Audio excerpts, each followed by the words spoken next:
Hello बच्चों, कैसे हो। उम्मीद करते हैं तुम लोगों की पढ़ाई बहुत अच्छे से चल रही होगी। जो बच्चे वीआईटी ट्रिपल ई का फॉर्म भरे हैं या भरने जा रहे हैं उनसे बात करना चाह रहे हैं, या यूं कहो कि उन्हीं से बात कर रहे हैं। देखिए, बच्चों का सबसे बड़ी समस्या क्या होती है कि मनचाहा ब्रांच कहाँ मिल रहा है, किस तरह के संस्थाओं में मिल रहा है, कैसा इंस्टीट्यूट है, नहीं है। उसमें से अगर आपको अपना मनचाहा ब्रांच, जो ब्रांच आप चाहते हैं, वह अगर वीआईटी ट्रिपल ई के द्वारा खास करके अगर वेल्लोर कैंपस में मिल जाए तो आपके लिए एक बेहतरीन अपॉर्चुनिटी है। आपको उसे किसी भी कीमत पर नहीं छोड़ना चाहिए, चाहे किसी भी कैटेगरी में मिलता हो। अगर मान लीजिए वीआईटी वेल्लोर में अगर आपका नहीं मिल पाया किसी कारण से, तो उसका जो कुछ और बेहतरीन संस्था हैं, जैसे चेन्नई में भी बढ़िया संस्था है, आंध्र प्रदेश में भी है, अमरावती में, और भोपाल में भी है। उसका कुछ सिस्टर संस्था एक बंगलौर में भी है। अगर यहाँ पर भी आपका मनचाहा ब्रांच अगर मिल जाता है तो आपके लिए एक बेहतरीन अपॉर्चुनिटी है। और उससे संबंधित आपका जैसा कि पता है कि आपका जो एग्जामिनेशन का डेट है वह 21 से 27 तारीख के बीच में होने जा रहा है। आपका रजिस्ट्रेशन तो ये साइट पर है और लास्ट डेट 31/3/2025 को है। देखिए, वीआईटी ट्रिपल ई से जो मुख्य कैंपस है वो ये 4 है, जिसमें पहला वीआईटी वेल्लोर में आता है, दूसरा वीआईटी चेन्नई है, दोनों तमिलनाडु में है। एक वीआईटी अमरावती है जो आंध्र प्रदेश में पड़ता है, जिसको वीआईटी एपी भी जानते हैं। एक वीआईटी भोपाल है, मध्य प्रदेश की राजधानी है, वो तो जानते ही होंगे। इसका एक सिस्टर संस्था है वीआईटी बेंगलोर में भी। देखिए, ये आपका एग्जामिनेशन शेड्यूल है। जैसा कि पता है कि आपको वीआईटी का 4 प्रमुख मुख्य कैंपस है, जिसमें एक वीआईटी वेल्लोर आता है और दूसरा वीआईटी चेन्नई आता है, दोनों तमिलनाडु में पड़ता है।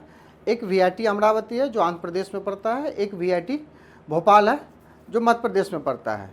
इसका कुछ सिस्टर संस्था भी है, एक वीआईटी बेंगलोर में भी है और मॉरिशस में भी है। ये आपका एग्जामिनेशन शेड्यूल है, जिसमें कंप्यूटर बेस्ड सीबीटी एग्जाम है। इसका 2 घंटा 30 मिनट का एग्जामिनेशन का ड्यूरेशन दिया हुआ होता है। टोटल क्वेश्चन 125 पूछा जाता है और हर क्वेश्चन 1 नंबर का होता है। इसमें निगेटिव मार्किंग नहीं होता है, लेकिन ध्यान रखिएगा, अगर आपने गलत क्वेश्चन बनाया है तो रैंक पर इफेक्ट करता है वो। मान लीजिए आपने 100 नंबर का क्वेश्चन बनाया और आपसे 2 गलतियां हुआ, 102 बनाए हैं और 2 गलती हुआ, 100 नंबर आपका सही आ गया। तो किसी ने अगर 3 गलत बनाया, 103 बनाया, 3 गलत हुआ और 100 नंबर उसका भी आया, तो उसका रैंक आपसे पीछे आएगा। आपका रैंक अगर 1 में आएगा तो उसका रैंक 2 में आ जाएगा। कैटेगरी 1 में ही, रैंक 1 में ही उसका 2 में आ जाएगा।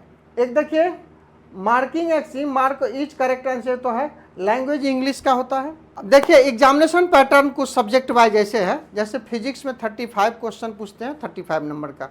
केमिस्ट्री में 35 क्वेश्चन पूछता है, 35 नंबर का। मैथ्स में 40 क्वेश्चन पूछता है, 40 नंबर का होता है। एप्टीट्यूड इंग्लिश आपको पूछता है 5 नंबर का, 5 क्वेश्चन। एप्टीट्यूड जो होता है वो 10 क्वेश्चन पूछता है, 10 नंबर का, और टोटल 125 नंबर का रहता है, 125 क्वेश्चन पूछता है। देखिए, मैथ्स का चैप्टर वाइज कुछ स्टैटिक्स लेके हम आए हैं कि किस तरह से क्वेश्चन वो पूछता है।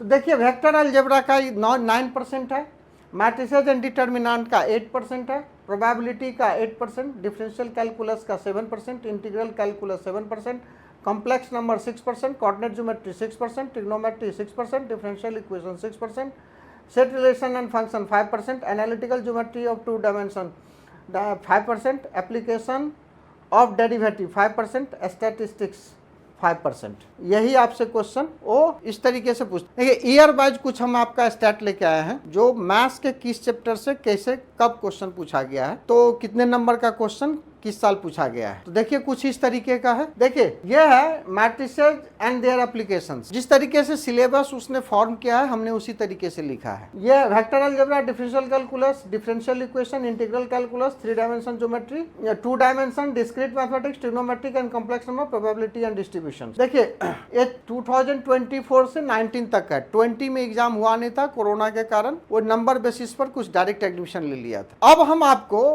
कैंपस का कुछ ब्रीफ में जानकारी दे रहे हैं, सभी कैंपस का।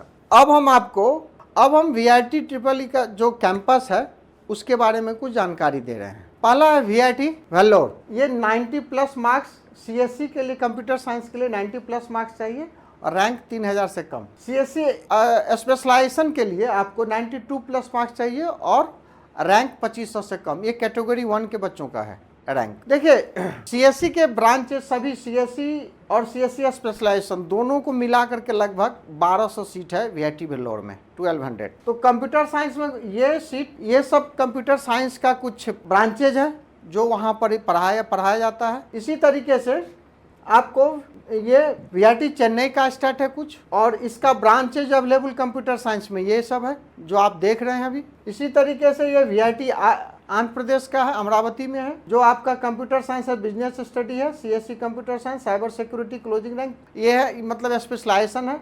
यहाँ पर अगर आप देखिएगा तो ये सब वहाँ पर पढ़ाया जाता है कंप्यूटर साइंस से संबंधित ब्रांचेज है। ये वीआईटी भोपाल का जानकारी है, और वीआईटी भोपाल में ये ब्रांचेज है अवेलेबल। देखिए अब कुछ नंबर वाइज रैंक का स्टेट लेके आए हैं। देखिए ये मार्क है, ये 118 से ज़्यादा नंबर होगा तो 1 से 250 रैंक तक आएगा।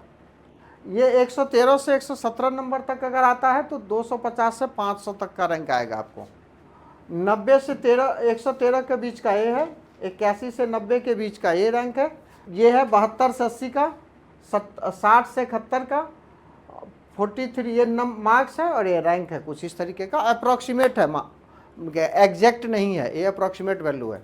आप अगर देखिएगा ना तो आपको कहीं कहीं ये भी देखने को मिल जाएगा कि कैटेगरी 1 में 20,000 तक है, 1 से लेके 20,000 तक। देखिए कैटेगरी 1 में 1 से 20,000 तक वो इंस्टीट्यूशन बाय डिफरेंट वेरी कर जाता है। आप अगर वीआईटी वेल्लोर में अगर अपने मन चाहा ब्रांच चाहते हैं तो आपका नंबर मार्क्स 90 प्लस तो होना ही चाहिए। 90 नंबर से कम में आपके लिए मनचाहा ब्रांच आपको नहीं मिलेगा। हाँ, अगर आपका मनचाहा ब्रांच अगर मैकेनिकल इंजीनियरिंग है या सिविल इंजीनियरिंग है तो 90 नंबर के आसपास पे मिल जाएगा। लेकिन कंप्यूटर साइंस अगर आपका इच्छा है 90 से ज़्यादा ही नंबर होना चाहिए, 90 से ज़्यादा नंबर होना चाहिए। उम्मीद करते हैं कि इससे आपको बहुत लाभ मिलेगा। धन्यवाद।